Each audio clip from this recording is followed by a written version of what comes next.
আসসালামু আলাইকুম ভিউয়ার্স, শুভ সকাল।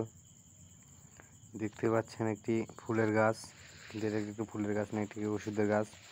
তবে আজকে আমরা যাব আমাদের লাউয়ের জমিতে। দেখতে দেখতে আমাদের লাউয়ের জমির কাছে চলে এসেছি।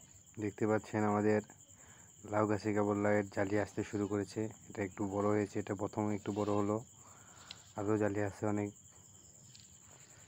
দেখতে পাচ্ছেন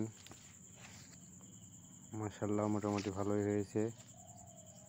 তবে জাংলা দিলে আরও বেশি ধরতো, জাংলা দেওয়া হয়নি, মাটিতে চাষ করা হয়েছে। এটা আমাদের পুকুর পাড়ে চাষ করা হয়েছে, পুকুর পাড়ে লাগিয়েছি আমরা, সেজন্য একটু ঘাস বেশি, এখানে আসা খুবই কম হয়। তবে আমরা বাড়িতে চলে যাব। চলেন, বাড়িতে যাওয়ার পথে কৃষক দেখি মরিচ চাষ করেছে কৃষক, যে ভাবসা মনে বৃষ্টিতে আসবি। কৃষক কি দিচ্ছেন জমিতে ভিটামিন নাকি?